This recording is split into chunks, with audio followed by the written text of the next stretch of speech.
Irmãos, amém? Vamos dar início a mais uma SEB. Peço para que vocês fiquem de pé, para que a gente possa orar.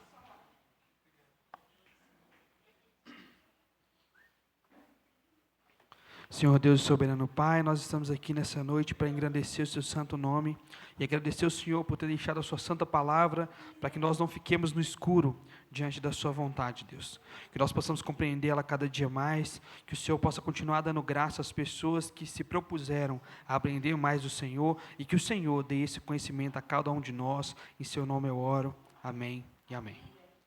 Dando continuidade à nossa SEB, nós falaremos hoje sobre a carta aos Hebreus. A começar sobre a autoria, a carta não identifica o seu autor, o que gerou debates desde os primeiros séculos da igreja. E existem, pelo menos, no mínimo, 4 hipóteses de quem tem escrito a carta aos Hebreus. Tá? A primeira hipótese é de que Paulo tem escrito a carta aos Hebreus. Só que ela é rejeitada por muitos estudiosos modernos devido à linguagem grega refinada, falta de abertura epistolar e vocabulário distinto. Ou seja, parece muito diferente das cartas de Paulo. O linguajar para o grego é diferente do que Paulo costuma escrever, e em outras cartas, Paulo costuma iniciar falando quem ele é, dando autoridade. Só que o Alex pregou aqui algumas semanas sobre Hebreus, e ele citou um dado interessante, que a carta era urgente. Então a ideia de que o autor não iniciou de forma eloquente, iniciou com o assunto, deve demonstrar isso também. Tá? A segunda hipótese é que possa ser Apolo, um fluente das escrituras e eloquente. Está em Atos 18, o Apolo está lá, tá? E ele pode ter escrito aos judeus helenistas. A terceira hipótese, Barnabé, levita, amigo de Paulo e conhecedor da lei. E a última hipótese, essa eu descarto completamente, é Priscila, mulher de Áquila e colaborador de Paulo. Alguns sugerem o anonimato da carta por ela ser mulher, mas esse eu descarto completamente, tá? Mas eu coloquei aqui para vocês saberem que existe essa discussão. A autoria de Hebreus permanece anônima, mas não é incerta em termos de autoridade. A tradição cristã primitiva e muitos teólogos reformados aceitam que, 1. A carta provém de um círculo apostólico com profunda autoridade e teologia cristocêntrica, e 2. Foi reconhecida como canônica não por ter o nome de um apóstolo, mas por ter sido aceita pela igreja apostólica primitiva, usada nos cultos e citada como escritura. A gente precisa lembrar de uma série que nós tivemos em 2023 sobre o cânon bíblico. O Antigo Testamento foi aceito pelos judeus desde sempre, é por isso que nós seguimos o Antigo Testamento dos judeus, e o Novo Testamento ele foi aceito como bíblico, por quê? Porque as igrejas liam isso nos seus cultos como escritura sagrada. A carta aos Hebreus também. Então ela tem apostolicidade, ou seja, ela faz parte do círculo apostólico. Quem escreveu tinha um conhecimento muito grande sobre o ministério de Jesus, e ela é reconhecida porque as igrejas também a reconheciam como sendo escritura, tá bom? E agora falando ainda sobre a autoria e a apostolicidade, eu quero defender a ideia de que muito provavelmente Paulo foi o escritor de Hebreus, tá? Em Efésios 2:20, Paulo declara que a igreja está edificada sobre o fundamento dos apóstolos e dos profetas. Assim, entende-se que os autores do Novo Testamento deveriam ser apóstolos, ou ter recebido ensino direto da autoridade apostólica, como Marcos com Pedro, Lucas com Paulo. Nesse ponto, a autoridade de Paulo da carta de Hebreus ganha força. Primeiro, porque Pedro parece reconhecer os escritos de Paulo, mesmo os de linguagem difícil. Isso está em 2 Pedro, eu queria que vocês abrissem aí. 2 Pedro, capítulo 3, versículo 15 e 16.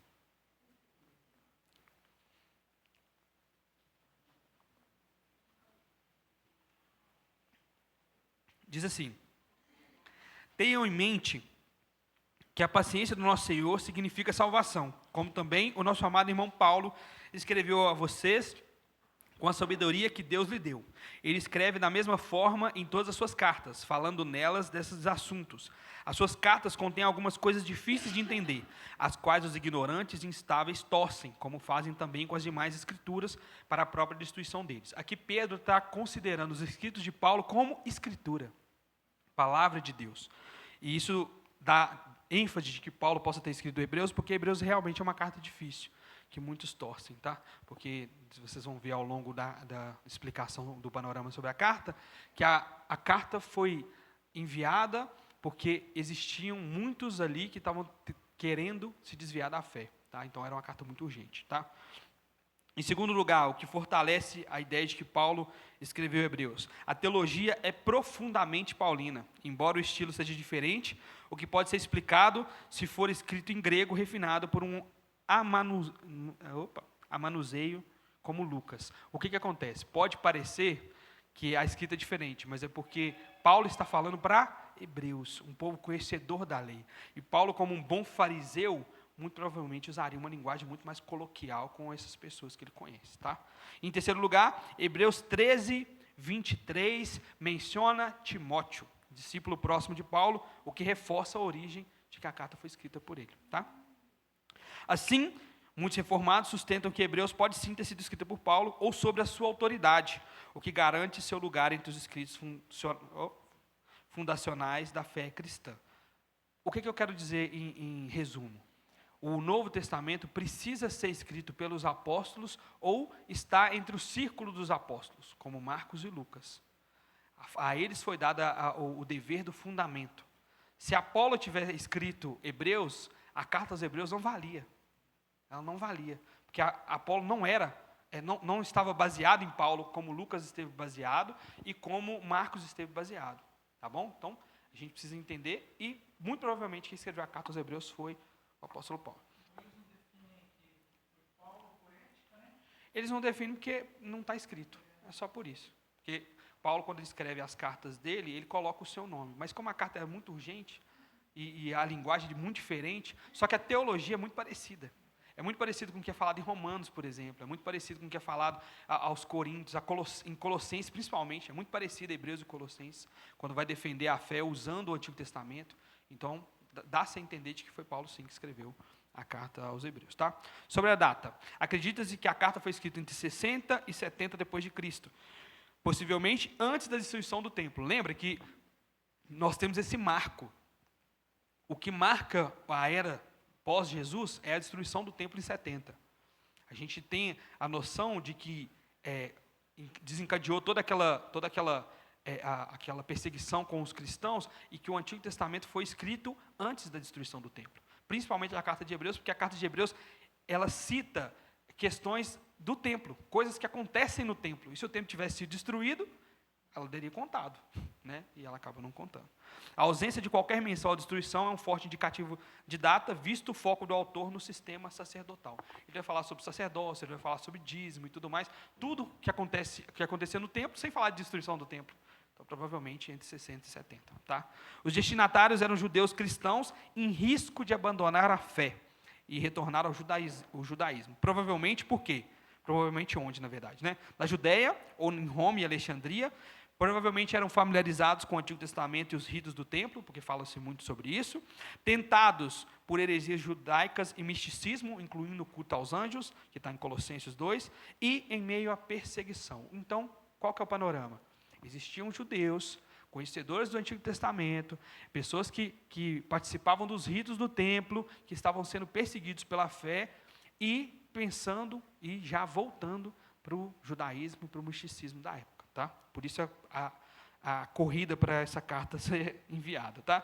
Sobre o contexto histórico religioso. Primeira perseguição. O Império Romano começava a distinguir os cristãos dos judeus. Começou ali. Opa! Tem os judeus que estão sob nossa dispensação e tem esses novos aí, esses cristãos. Deixar o cristianismo e voltar ao judaísmo era visto como um refúgio seguro. Por quê? Porque o judeu não era perseguido, o cristão era perseguido. Então, voltar para o judaísmo era segurança. Tá? Segundo, o judaísmo místico, influenciado por correntes helenistas e pela comunidade local, uma comunidade que chama Qumran. Eles valorizavam anjos como mediadores, o templo terreno como central e os ritos e genealogias sacerdotais. Voltando àquelas velhas práticas do templo e com práticas ainda piores, que é o culto aos anjos.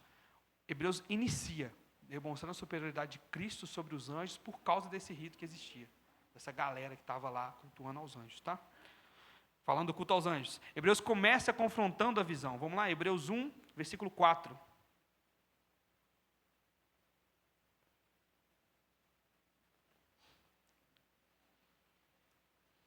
Pois é muito superior aos anjos, e o nome que herdou também é superior ao deles. O capítulo 1 todo é sobre a superioridade de Jesus sobre os anjos. Por quê? Por causa dessa besteira que o povo estava seguindo. O autor mostra que Cristo é o próprio Filho de Deus, Criador, Redentor, adorado pelos anjos, e não um entre eles. Isso aqui também quebra a ideia do testemunho de Jeová, de que Jesus é Miguel. Jesus não é um anjo, ele é maior do que os anjos. Tá?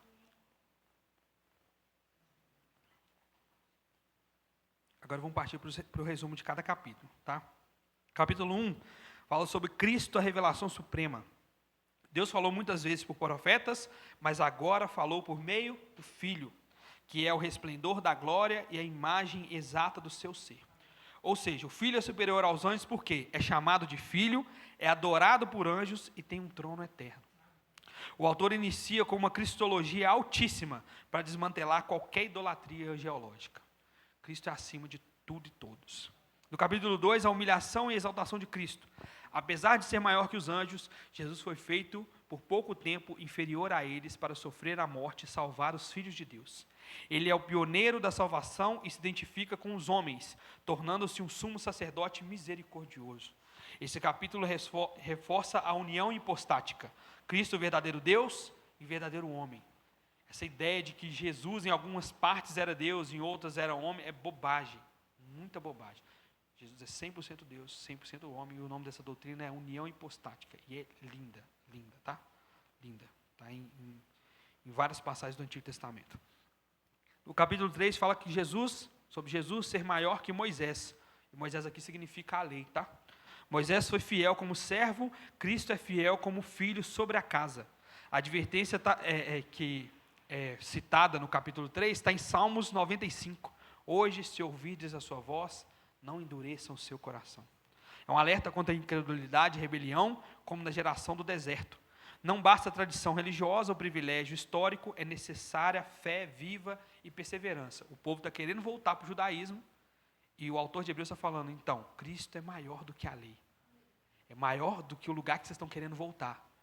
Moisés é só uma sombra daquilo que viria. E se vocês querem ouvir alguma coisa do Antigo Testamento, ouçam o que Deus disse no deserto para aquele povo. Se hoje vocês ouvirem a voz do Senhor, não endureçam o coração de vocês.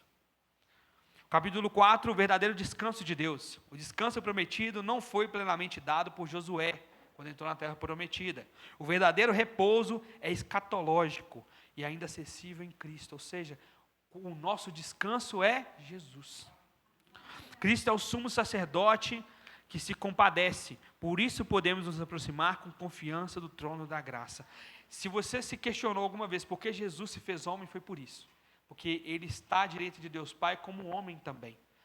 A Bíblia diz que ele foi assunto aos céus com um corpo glorificado, é o corpo que nós teremos, ele é o primeiro da ressurreição. Muitos ressuscitaram, Jesus ressuscitou muitos mortos, mas com corpo glorificado ele é o único. Entende? Ele é o primeiro, ele é o único. E ele está à direita de Deus como Deus, porque ele é Deus, mas como homem também. É daí que surge o salmo que fala, abram-se portas antigas para que entre o Rei da Glória.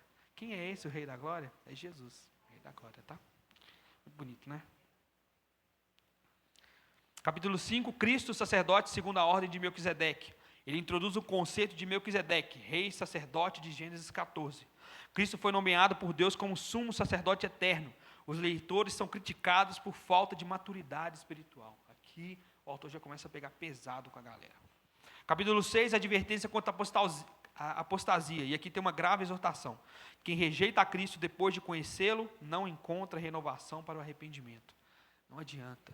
Se você conhece a Jesus, conhece o dom perfeito e se desvia, é impossível que volte. Por que você está crucificando Jesus de novo? Isso é difícil parece difícil de entender, mas não é não. Uma pessoa que tem contato com a igreja do Senhor, que vê o que Jesus tem feito no meio de nós, uma pessoa que tem experimentado tanto na vida de outros quanto na própria vida os milagres do Senhor e diz que ele não existe, porque voltar ao judaísmo é isso, é falar, olha, o Messias não veio ainda, então vocês estão crucificando Jesus de novo, porque não vai vir outro Messias. Por isso que o autor diz que é impossível que eles voltem. Por quê? Porque na teoria eles estão crucificando a Jesus de novo. Se você vai voltar para o judaísmo, você vai dizer que o Messias ainda não veio. Se o Messias ainda não veio, ele não vai vir, porque já veio, é Jesus. É um pouco complicadinho, mas é exatamente essa a ideia. Tá? Mas há esperança para os que permanecerem firmes. Eu vou falar mais para frente sobre a perseverança dos santos, sem atrapalhar a sua pregação, pastor. Deus é fiel às suas promessas, como demonstrado em Abraão. E aí nós temos o capítulo 7, sobre Melquisedeque e a superioridade dos sacerdotes de Jesus. Melquisedeque é um tipo de Cristo. Ele é rei, sacerdote e sem genealogia. Abraão lhe deu o dízimo, mostrando sua superioridade ao sacerdócio levítico. Jesus tem um sacerdócio eterno e perfeito que traz salvação completa. No capítulo 8, a nova aliança. Cristo é mediador de uma aliança superior baseada em promessas maiores. E ele cita Jeremias 31, a nova aliança escrita no coração. A antiga está obsoleta e prestes a desaparecer. No capítulo 9, sobre o tabernáculo e o sangue de Jesus, explica o funcionamento do tabernáculo. E aí a ideia de que o templo não foi destruído ainda. O sumo sacerdote humano entrava uma vez por ano, Cristo entrou uma vez por todas no Santo dos Santos Celeste com seu próprio sangue. Seu sacrifício purifica a consciência e é o testamento eterno. Isso daqui é poderoso para quem está querendo voltar para o judaísmo.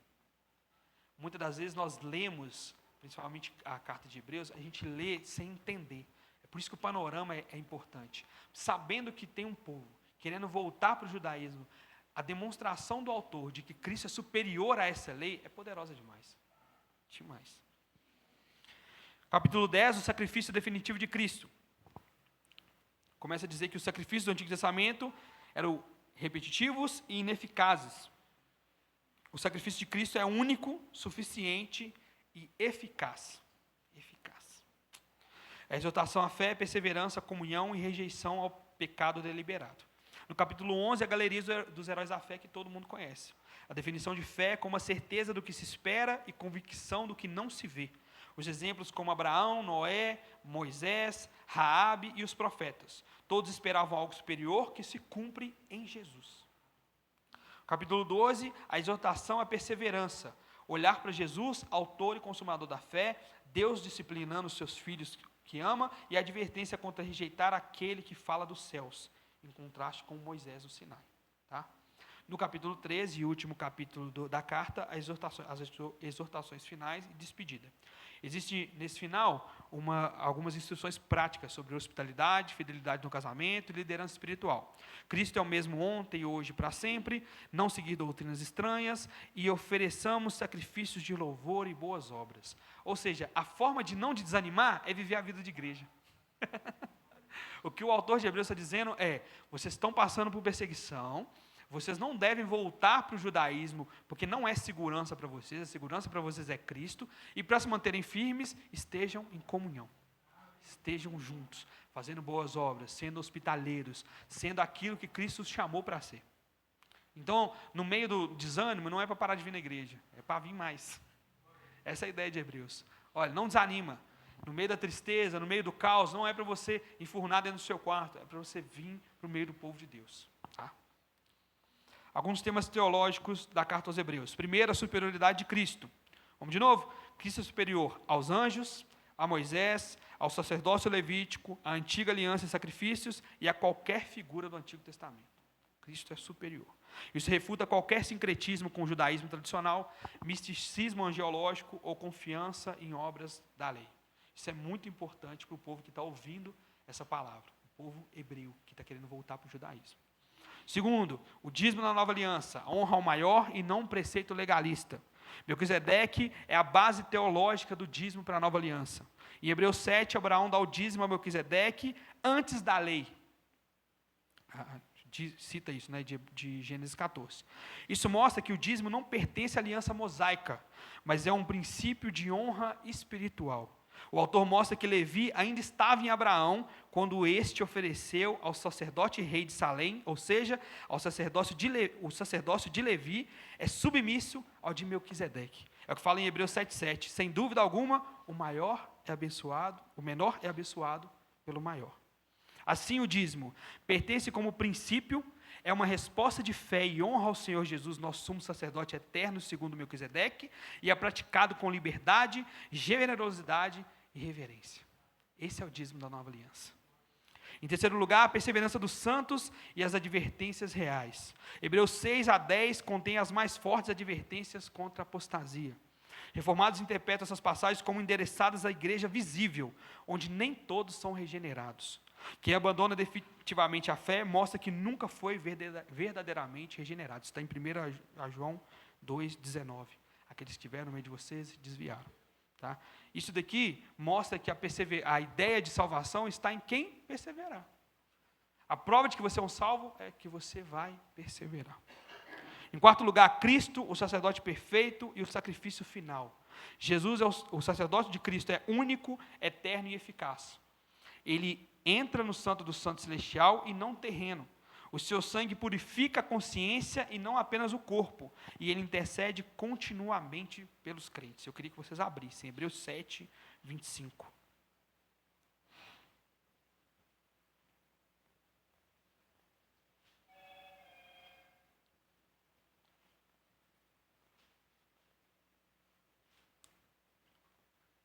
Portanto, ele é capaz de salvar definitivamente aqueles que por meio dele se aproximam de Deus, pois vive sempre para interceder por eles. Maria não intercede por ninguém.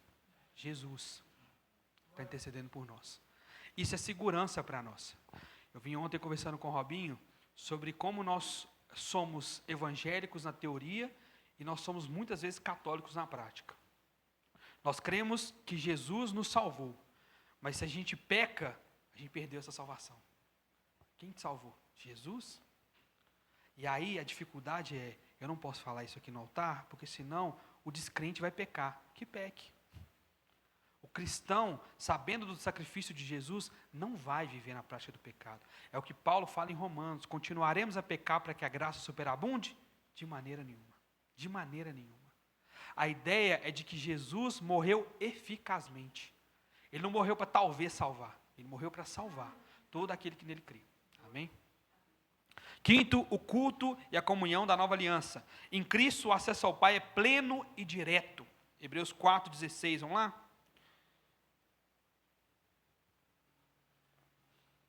Assim, aproximemo-nos do trono da graça com toda a confiança, a fim de recebermos misericórdia e encontrarmos graça que nos ajuda no momento da necessidade.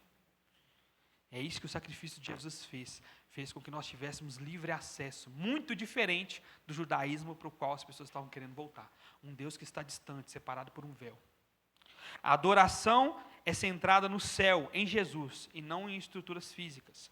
Somos chamados a oferecer sacrifícios espirituais, louvor, serviço e generosidade. Eu queria que vocês abrissem Hebreus 13, 15 e 16.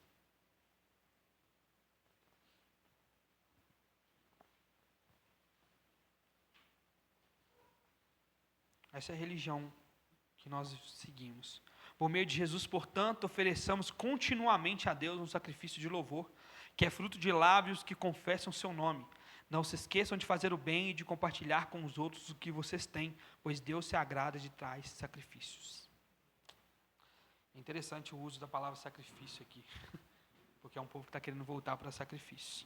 Para concluir, a carta aos Hebreus é um chamado teológico e pastoral. Primeiro, para reconhecer que tudo converge em Cristo, tudo. Segundo, para abandonar qualquer sombra e abraçar a realidade. A gente não vive mais em sombra do Antigo Testamento, tá? E terceiro, para honrar com fé, generosidade e obediência ao nosso Rei e Sacerdote eterno. Amém? Vamos ficar de pé? A gente orar?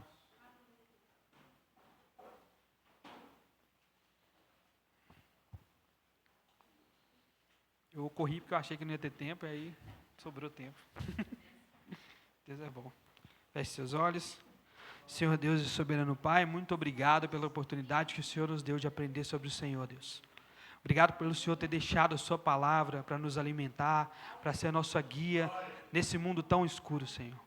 Que o Senhor possa continuar colocando no coração de cada um aqui a vontade de conhecer o Senhor mais e mais.